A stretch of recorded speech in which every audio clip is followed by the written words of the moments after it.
Hello friends, I am Kirti and welcome to my channel. इस video में हम देखेंगे जो अमेरिका चुनाव है उसके लेटेस्ट अपडेट जानेंगे और साथ ही साथ अब क्या कंडीशन बन सकती है। और अमेरिका के इतिहास में ऐसा पहले भी कई बार हुआ है कि जो आगे चल रहा होता था एग्जिट पोल में और जनता द्वारा जिसको चुना जाता था वो कई बार ऐसा 3-4 बार उदाहरण आए हैं। वो मैं आपको आगे बताती हूँ कि वो कौन कौन से राष्ट्रपति हुए हैं जो बिना चुनाव जीते भी चुनाव राष्ट्रपति बन गए हैं। और कई बार मतलब जनता जिसको चुन लेती है, अमेरिका के चुनाव जो है वो कुछ अलग टाइप का होता है, वहाँ की प्रोसेस अलग होती है। तो वो भी अभी आगे बताएंगे कि वहाँ पे क्या प्रोसेस है अमेरिका इलेक्शंस की, कि जनता ने यदि एक बार चुन दिया उसको तो पॉपुलर वोट यदि आगे भी जा रहे हैं, बट बाद में क्या होता है इलेक्टोरल वोट जब काउंट होते हैं तो उसमें यदि जनता के जो प्रतिनिधि होते हैं वो लोग यदि राष्ट्रपति को जनता ने जिसको चुना बोला है, जिसको नॉमिनेट किया है उसको यदि नहीं चुनते हैं तो बाद में बाजी पलट भी जाती है। तो पिछली बार डोनाल्ड ट्रंप के साथ भी यही हुआ था। हिलेरी क्लिंटन जो थी वो आगे चल रही थी एग्जिट पोल में भी, पॉपुलर वोट में भी। तो पॉपुलर वोट और इलेक्टोरल वोट क्या होते हैं ये भी अभी हम आपको बताते हैं। बाद में इलेक्टोरल वोट में ये ट्रंप आगे निकल गए और ये जीत गए। और अभी आंकड़ों ये अभी की कंडीशन है ये आज की कि डोनाल्ड ट्रंप जो हैं उनको 214, रिपब्लिकन पार्टी के जो हैं उनको 214 मिल गए हैं और 200 जीत के लिए चाहिए है 270। टोटल है 538 और 270 जीत के लिए चाहिए है। और डेमोक्रेटिक के 253, जो बाइडन है, जो बाइडन, इनके 253 इनको वोट्स मिल चुके हैं। ये इतनी सीटों से आगे चल रहे हैं 253 से। ठीक है, अब हर स्टेट में सीनेटर के 2 वोट हैं और 50 स्टेट हैं से 100 सीनेटर हैं। मतलब टोटल वहाँ पे 50 स्टेट हैं तो 100 सीनेटर हैं। ठीक है, सीनेट और ये सीनेट और हाउस ऑफ रिप्रेजेंटेटिव जो है वो वहाँ के लोकसभा और राज्यसभा के हैं। जैसे हमारे यहाँ लोकसभा और राज्यसभा होती है ऐसे वहाँ पे सीनेटर और हाउस ऑफ रिप्रेजेंटेटिव होते हैं। और हाउस ऑफ रिप्रेजेंटेटिव में 50 स्टेट से 438 मेंबर्स हैं। तो टोटल हो गए 538 और 538 में से 270 जीत के लिए चाहिए। अब हम देखते हैं यहाँ पे स्थिति अभी भी साफ नहीं हुई है। और जो डोनाल्ड ट्रंप हैं वो काउंटिंग रोकने की मांग उन्होंने अर्जी अपील की थी, बट कोर्ट ने उसको खारिज कर दिया गया है और उनकी अपील नहीं हुई है। वो रोक रहे थे कि बट अभी कुछ 4-5 स्टेट वहाँ के बाकी हैं जहाँ पे काउंटिंग होनी है। तो स्थिति अभी नहीं हुई है साफ, क्योंकि पासा वैसे लग तो रहा है कि पूरा जो बाइडेन के साथ ही जा रहा है कि वो ही जीतेंगे, बट कई बार ऐसे पूरा तरह से पासा पलट चुका है। तो इस बार भी कुछ नहीं कहा जा सकता है। अब ये मैं आपको बताती हूँ, यहाँ पे देखिए,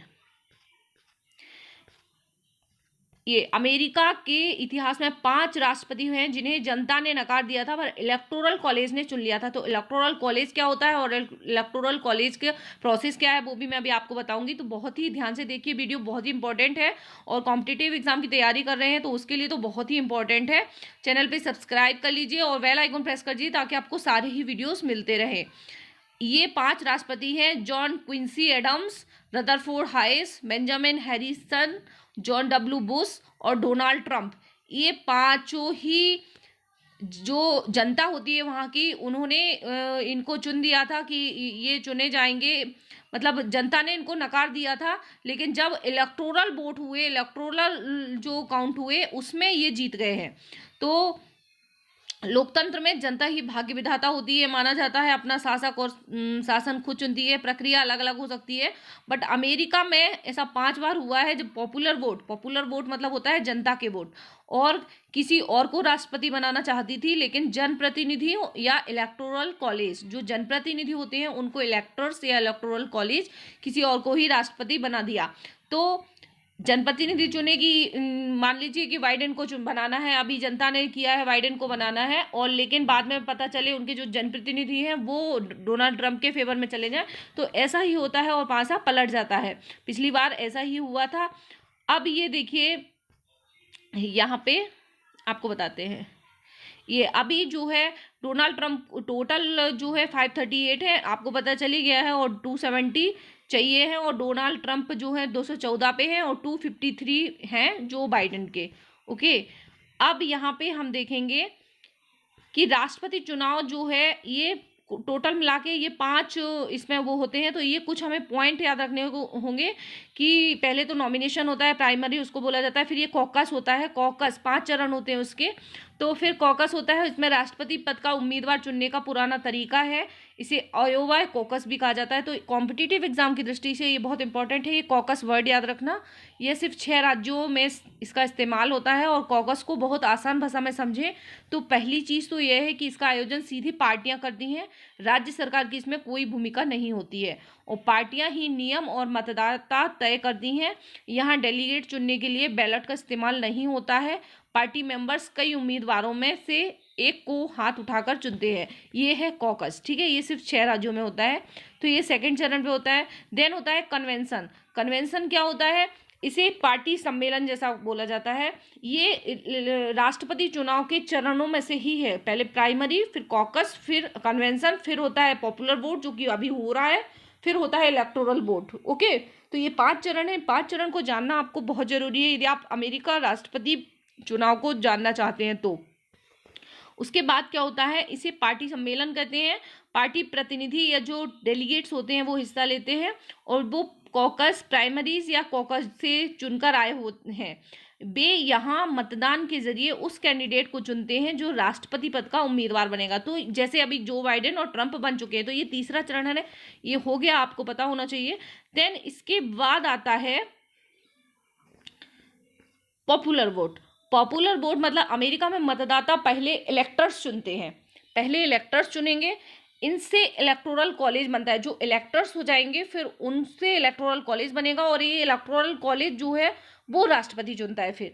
इसीलिए पासा कई बार बाद में पलट जाता है कि जनता ने किसी और को चुना और इलेक्टोरल कॉलेज ने किसी और को राष्ट्रपति बना दिया। तो सवाल है कि फिर पॉपुलर वोट क्या होता है?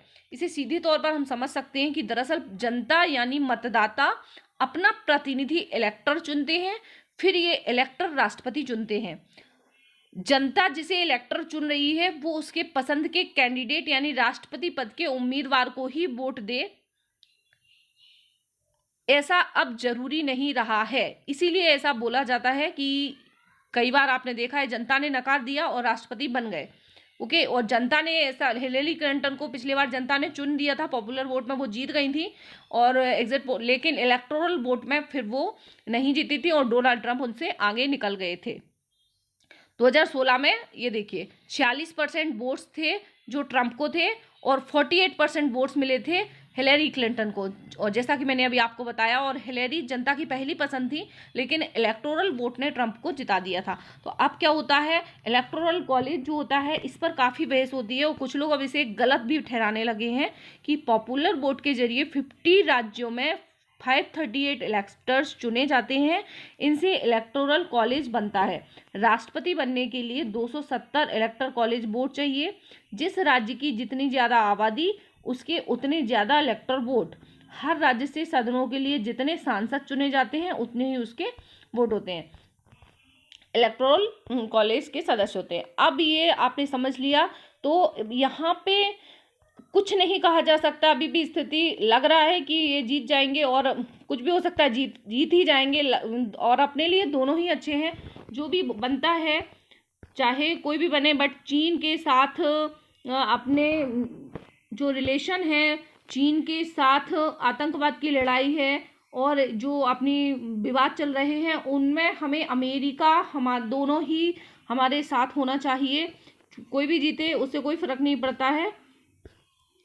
इकोनॉमी सबसे अहम मुद्दा होगी, जो माना जा रहा है कोरोना। जो ट्रंप इस बार पिछड़े हैं वो उनकी वजह ट्रंप की जो है वो यही मानी जा रही है कि उन्होंने कोरोना वायरस को जो है वो अच्छे से मैनेज नहीं किया है। और इकोनॉमी 30 ये मुद्दे हैं जो इस बार के थे, इकोनॉमी, नस्लीय भेदभाव, कोरोना महामारी, अपराध और सुरक्षा और हेल्थ केयर, ये इतने इस बार के इलेक्शन के मुद्दे थे। ये देखिए आप, अब ये जो है ये ऐसे राष्ट्रपति हैं जिन्होंने 4 बार राष्ट्रपति रहे। रूजवेल्ट और बिना चुनाव जीते मुकद्दर के सिकंदर बने, मतलब फोर्ड बन गए थे, मतलब चुनाव नहीं जीता फिर भी बन गए थे। वो आज की कंडीशन जैसे कि अभी ट्रंप की हालत है कि वो पीछे चल रहे हैं और एकदम से फिर बन जाए, ठीक है। पिछली बार भी ऐसा ही हुआ था उनके साथ, तो जेम्स बुकानन जो हैं वो इकलौते कुंवारे राष्ट्रपति है, ये इंपॉर्टेंट फैक्ट है इनसे रिलेटेड। अब्राहम लिंकन जो हैं वो सबसे लंबे राष्ट्रपति रहे। जेम्स मैडिसन जो हैं वो सबसे ठिगने राष्ट्रपति, मतलब हाइट कम वाले। और विक्टोरिया वुडहिल पहली महिला कैंडिडेट थी वहाँ की। ओके, तो ये कुछ इंपॉर्टेंट फैक्ट है अमेरिका में, ये देखिए आप। ठीक है, अब क्या होता है, जो भी होता है आप लोगों को पता चली जाए, मैं वीडियो लेके आ जाऊंगी आपको फाइनल डिसीजन। आपको क्या लगता है कौन जीतेगी, कमेंट बॉक्स में जरूर बताइए, है ना। Thank you very much for watching. Video पर बने इसी तरह के और देखने के लिए।